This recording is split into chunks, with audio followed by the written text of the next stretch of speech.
Hello, everyone, and welcome to another episode of Rustycraft. Right away, I'm actually going to have a swoop over to a new area so that I can give you an introduction on what's going on in this episode. In a new area, I've had a rough time losing all my stuff. First in the end, then to the wither. It's been rough, but you gotta embrace the grind. So, I have before me an absolutely beautiful biome. I love that.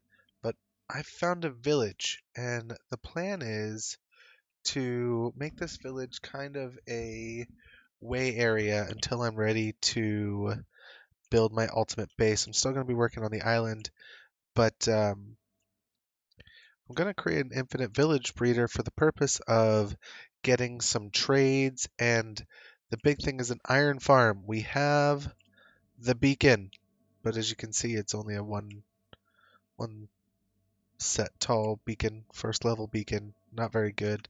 I think it goes away like right over here, maybe? No, it's not very large. I know that much. It's going to start wavering off after 10 seconds. I believe there's a ravine over here. I don't know how. Well, it's just a cave system. I wonder if we can light it up a little bit, but I'm going to get start. Oh, it's a lot bigger than I thought. I'm not going to bother with that. Um, but I'm going to get started on getting this area prepped, building an infinite village breeder, and then, I don't know, then the iron farm, I believe. So, pause here and resume when I finally made some progress. Village breeder. Yeah, don't want to bleed them. You want to breed them. And so here's our little farmer dude.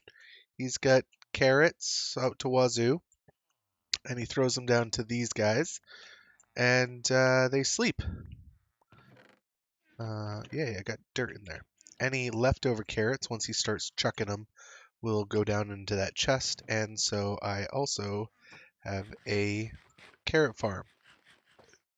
Again, this is just a small little breeder. I don't wanna have too many. I'm hoping to sell some off. Maybe we could run some rails or something, and I will definitely need them when I build my mega base. Well, he longs to be able to go over there and talk to his friends.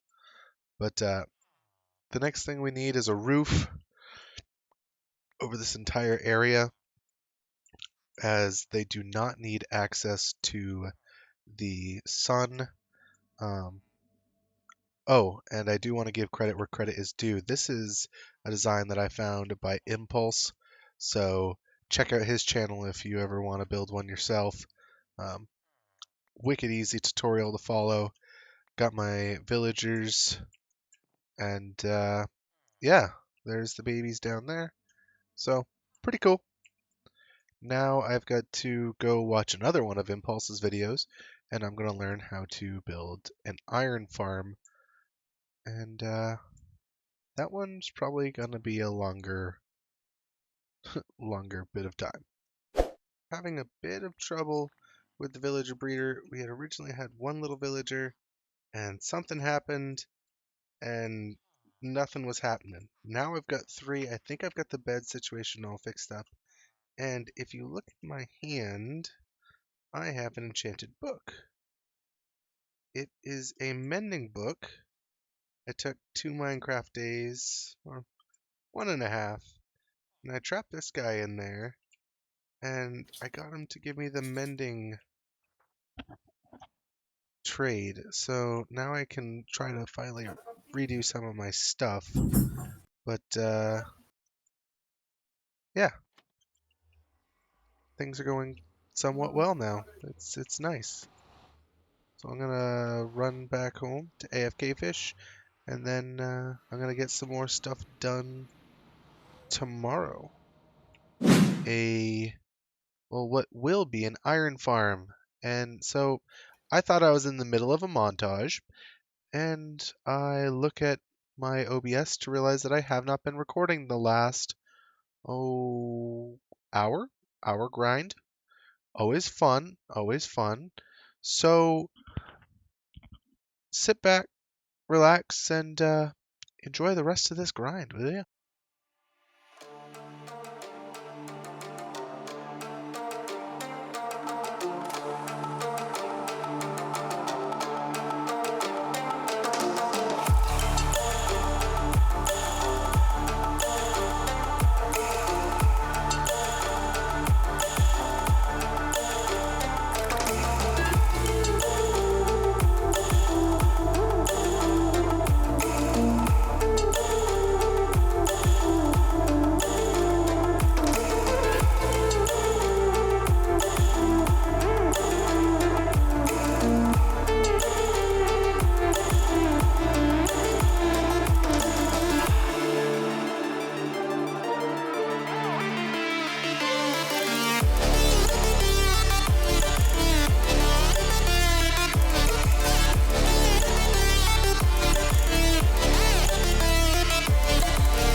Stranded in the open, dried out tears of sorrow, lacking all emotion, staring down the barrel, waiting for the final gates to open to a new tomorrow, moving with the motion, following the light that sets me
All right, everyone. So as you can see, I've got the two platforms done.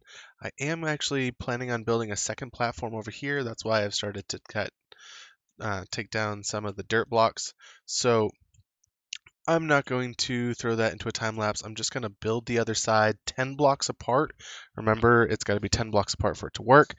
Um, so I'm just going to get this hammered out and then try to move in the villagers. Professor Bear here with the obligatory I forgot to record. I did get this completed and I was having issues. I did manage to fix the issues. Hopefully I cover that in the future. But I do want to make something clear. I did not go with Impulse's design for an iron farm. I did end up going with Doc M's, slightly modifying it to make it run better for my server. Now, this is towards the end of my next episode, so there's some things that I hopefully won't show you. This is an AFK fishing farm that I built over here, and just a simple way to get rid of the poppies. This is just to compost the poppies. I'm getting tons of bone meal from it. It's exciting. But since this one wasn't working as well as I had hoped, I did decide to go with Nenbobs. You might recognize this from the Hermitcraft server. I do believe this is what Mumbo Jumbo built for his own iron farm. This thing produces great amounts of iron, especially for our little server. We are trying to learn to do mega builds, so this is providing us with a ton of iron. I currently have way more than I plan on using currently. But yeah, so here's Doc M's, slightly modified, and Nembombs. It's really cool. So I'm going to go back to video editing, and hopefully that corrects any mistakes I made. All right, so we've covered the fact that I have now 2 iron farms. I've got the village breeder over here. It doesn't seem to be working, so I'm going to have to fix that at some other point, as well as I'm not getting enough bamboo from this bamboo farm, so we're probably going to have to expand that with flying machines. But that is not my major task. Right now, I need some way to replace my gear for when I lose it again in the future. So I am going to terraform this little tiny hill behind me and probably do some work over there for future expansions here at the commercial district. And I did acquire myself a camera account, so let's try my first ever time lapse in camera mode starting now. All right, Professor from the future here again, and I was so excited to show you that time lapse, but apparently I had my video settings wrong, and the 2 time lapses that I recorded, they were recorded at like 3 frames per second, and that would not be enjoyable to watch at all. So unfortunately, you're just going to have to imagine that I used a shovel and got rid of a hill. You'll see it in future episodes, I'm sure. But yeah, I'm sorry about that. I was really looking forward to it. I'm going to have to work on that so that I can get some fun time lapses in the future. Sorry. All right, so I have finished up what I wanted to terraform. I do want to leave the ravine over there. I don't know if I want to do anything with it or not, but I'm going to leave it undone for now. I tried to leave that area over behind me a little bit more natural looking, even though I don't have any grass or anything on it. All right, that's the bell. Everyone get out of here, and don't forget to like and subscribe on your way out.